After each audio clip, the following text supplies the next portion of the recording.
Have you just finished crocheting a headband or an ear warmer? Are you looking to sew on a flower and buttons to add some details and embellishments, or to be a functional use button on your headband? If you do, this is the video for you. I'm Rachel from Hope Corner Farm, and by day I'm a home ec teacher who teaches hundreds of students how to crochet. And I'm going to teach you how to sew a button on for functional use, meaning you're going to actually use it for buttoning your headband or your ear warmer on. I'm going to show you how to sew a flower on, and I'm going to show you how to sew a decorative button on as well. If you're ready to learn these things, let's grab our materials and we'll get going. Before we get started, make sure you subscribe to my channel, hit the bell so you get notifications of when I post new videos, and don't forget to give me some feedback on this video. Give me a like or a comment, let me know what I did well or things that I could improve upon. So today I'm going to show you how to sew not only a button onto a headband, but also how to sew a flower onto a headband. This is how I do it. There are multiple different ways that you can do this, but I'm going to show you how I attach buttons and flowers and accessories like that onto a headband. So I have here my headband that's ready to go. I've got a couple of buttons, I've got my flower, I've got my yarn needle, and a pair of scissors. So gather your things and we'll get started. All right, now I've cut a piece of yarn that is the same color as my headband. You want at least 12 inches of a yarn, piece of yarn here. So what I'm gonna do is I'm gonna put one end of that yarn onto my yarn needle. Now this headband in particular has one side that does not have anything and one side that has a buttonhole. So I'm going to be sewing my button onto the side that does not have the buttonhole. So I'm going to take my button here and I'm going to place it right there in the center and right towards the end. Now how I like to do this is I like to take my yarn needle and go down through one side of the buttonholes. I take my yarn needle off. I come over here and I grab the other tail, thread it on. Now I'm going to hold everything in place and I'm going to go down the other buttonhole. So I'm going down both sides there. Now this button only has 2 buttonholes. If it had 4, I would go down the first 2 diagonally, and then what I do is I come to the back side and I like to tie a knot. So I simply tie a double square knot here on the back side, and part of the nice thing about having the same color yarn is you're not going to see that. Now, I'm not done here yet. I like to come back up through one of the buttonholes, and you may have to wiggle because it gets a little thick in there. And then I like to go back down the other side. So I like to go at least twice, sometimes 3 times. If I can get through there a 3rd time, I will. With this button, I am not able to, so I have gone through at least twice. Now I'm going to come to the back side again. And I'm going to tie a double square knot one more time, because again, I really want to make sure that this button stays in place because it's going to take a lot of wear and tear. Now I'm simply going to take the end that still has the needle attached and I'm going to weave in my ends. So I like to weave in my ends by going one direction. I like to maybe go up another direction. And then I like to go in the opposite direction. So I kind of almost weave in my ends in a U shape. Total personal preference, but that's how I like to do it. So I'm going to weave that direction. I'm going to cut that yarn tail off. And now I'm going to repeat and weave in my ends. And I like to kind of go the opposite direction this time. So I have to weave in both ends. So I'm going to go this direction. I'm going to go up. And then I'm going to go across. And then same thing, when I get all the way across, I'm going to pull everything nice and tight, but not too tight so that it causes things to bunch. And then I'm going to cut my yarn tail off. And now I've got that button sewn on. And again, it's nice and secure. I've double knotted it. I've gone through the buttonholes as many times as possible to try and keep it so that button stays on this. Then what I'm going to do is I'm just going to show you. So for this headband, you can come over here and you can button this headband closed simply by popping that button through the buttonhole. And that's what sewing that button looks like. Now I'll show you how to sew the flower on. Now we're ready to sew on the flower. So what I like to do is I take my headband here and I fold it in half. And I'm actually going to sew my flower onto the side that does not have the button. So we're sewing it onto the buttonhole side. So my headband has been folded in half here. Here's the button side, here's the buttonhole side. I like to put it on the buttonhole side, total personal preference. Now, I like to fold it in half because then I can put my flower right here and my flower is a little bit off of center on my headband, and I like how that looks having it a little bit off of center. So again, I fold it in half, and then I can place my flower just to the side of the midpoint right here. So this is the midpoint of my headband. Now I like to turn my headband just a little, or my flower, sorry, just a little bit, so that way all of my little indent points here are on my headband. And that's going to be important when we sew this on. So how do I sew this flower on? So the first thing I'm going to do is I take my flower and I'm grabbing onto the yarn tail that comes out of the middle where we had the magic circle start. So this is the yarn tail from the start of the flower. So I'm going to put my yarn tail onto my needle. I'm going to flip my flower back over and kind of have it positioned where I want it to be. So I kind of move it around and arrange it. Now I'm going to take and I'm going to pinch just one side of the headband and the flower. So I'm not grabbing the whole headband. I'm coming in here and just grabbing one side of it. And I'm kind of holding everything in place here. Now I'm going to carefully take my yarn needle and I'm going to go down into the headband here and pull tight. Now I'm going to flip this to the back so you can see what this looks like.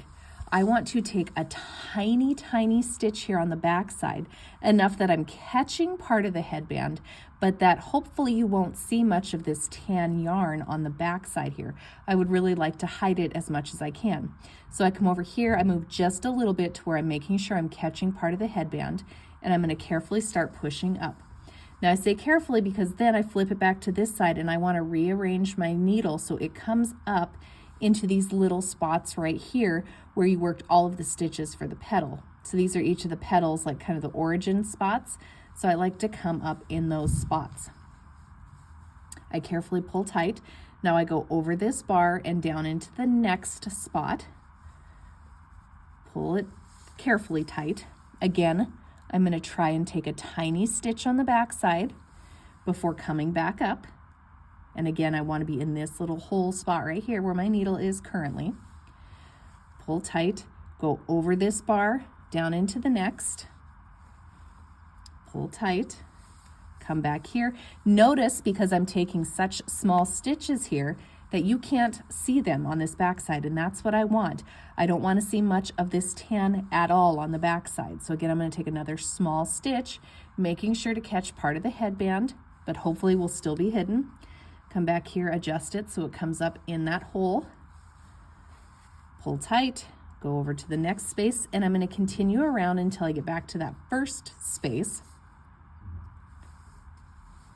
So I'm going to hurry up here.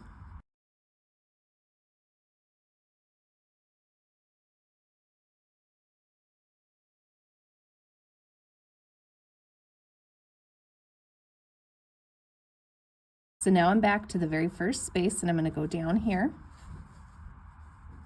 pull tight, take a teeny tiny stitch and come back up. And so now we've sewed down the middle part of the flower. Now you could stop there, but I will tell you I do not like how this flower looks like if you don't secure it out on the edges. It's real floppy and then it starts to curl in and it just gives a weird look. So what I do is I am now going to work my yarn out so I can put one security stitch in each of the indents between the flowers. So in each of these spots here, I'm going to secure the flower and sew it to the headband itself. So I'll show you what this looks like here. So I ended right here, so I'm going to carefully take my needle and I'm going to work all the way over here to this closest indent spot. And I'm going to pop up right here. Carefully pull it tight. Now what I'm going to do is right here, I'm just going to go down, gently pull tight, again a small security stitch on the back side, and then pop up. Now this is about as far as I can get with this yarn tail, so at this point I'm going to have to secure it. So I'm going to kind of work back this way a little bit. And then I'm going to take a little bit of a loop here just on the flower. So I'm creating a loop here. Hopefully you can see this. Pull my yarn tail all the way out. So here's the, here's the loop I've created. So I'm going to take my needle and I like to kind of wind it twice into that loop. So hopefully you can see what that looks like. And I'm going to carefully pull through with the needle. And you might have to help it a little bit and then pull it tight. And then I'm just going to weave in this end by going through this petal right here with my needle. Pull it through, and then I'm going to cut off my yarn tail. So that's one of my divots attached here, so hopefully you can see this. It's just one little tiny security stitch. So then I'm going to come and grab the other yarn tail. This is from the end of the flower. Thread my needle onto it, and I'm going to start right at that spot where it ends. So the flower ends right at one of the divot points, the indents. So all I'm going to do is just go down, kind of work it through, make sure I'm catching the headband itself as well, pull through, and then again I want to take just the tiniest of security stitches, catching the headband but not showing a lot, and then come back up. So now I need to go in the opposite direction. Here's where I ended with that other yarn tail. So now this is where I ended with that yarn tail. Here's where I started this security stitch. So I'm going to work my way around until I get to this spot. Because we're secured here, this will be my ending spot. So I'm going to secure here, here, here, and here. So how I do that is I kind of fold my flower open, and I'm going to work through the inside of this petal here to kind of hide my yarn so it doesn't show. Pop out right here at the indent point. So pull it tight, but not too tight so things bunch weird. Same thing right here. I'm going to go down, pop to the back and catch just the one side. Take a small stitch, come back up, make sure I'm catching the flower. Carefully and gently pull it tight. Okay, same thing. I'm going to work my yarn needle inside of that petal, so kind of running it across till I get to that indent point. Carefully and gently pull it tight. Then again, we're going to do a tiny little security stitch right here. So go down, pick up just a little bit, come back up. So I have 2 points left here and here. So same thing, I'm going to run on the inside of this flower here.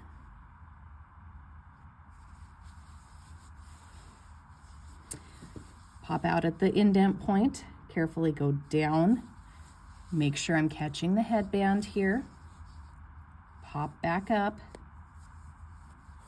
and I've got one more to go. So I'll weave through this petal as well.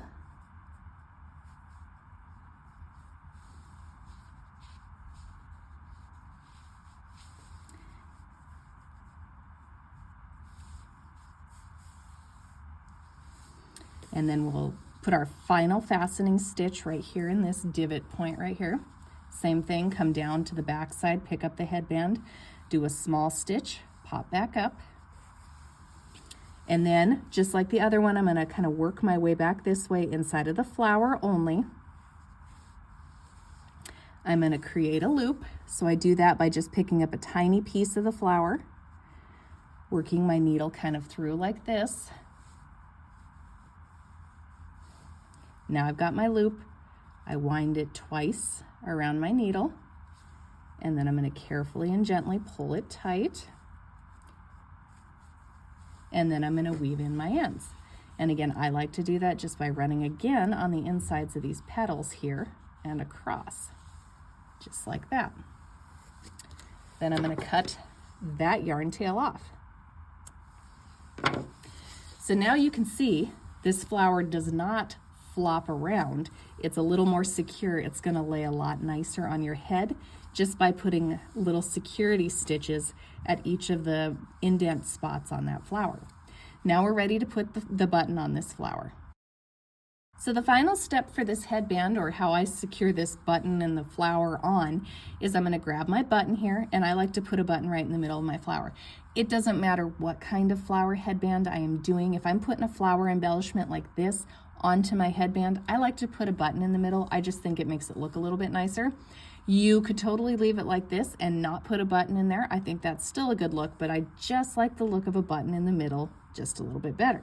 So to do that, you can use either the headband color or the flower color, whichever you prefer. I'm going to use the headband color here, and I just cut a length of yarn that's at least 10 or 12 inches long. I'm going to thread it onto my yarn needle here.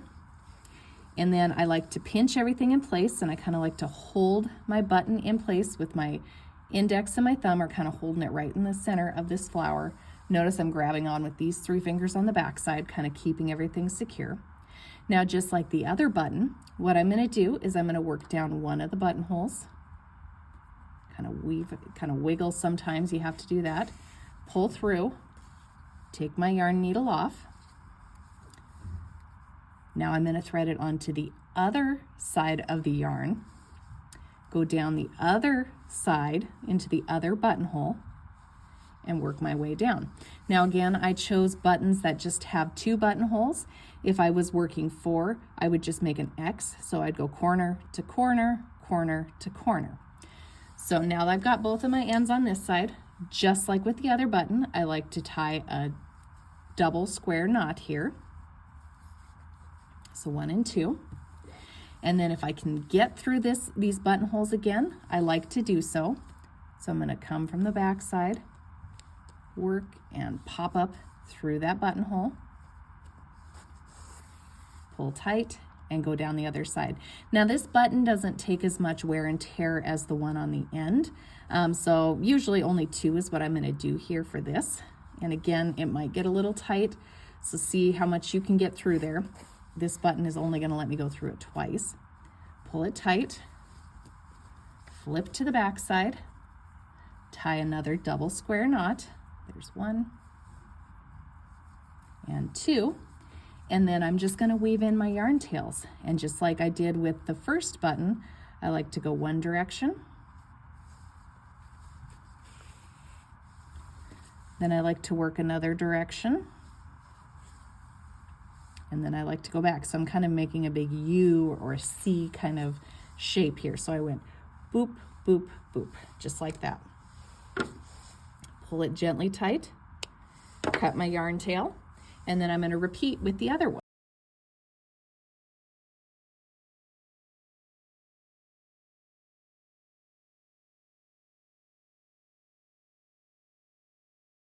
And cut that off. And there you have your flower sewn on. You've got this button sewn on and this button sewn on. And that's how I sew on flowers and buttons to any crochet headband or ear warmer that I'm making. It doesn't matter what style. I like to really make sure that they're nice and secure. I hope you guys found this tutorial helpful. Don't forget to subscribe to my channel, hit the bell so you get notifications of when I post new videos. And if you want to make this headband in particular, I've got the adult size version tutorial right here. It's my crochet flower headband. If you want to check that out and make a headband like this for yourself. And I hope you guys had a blessed day.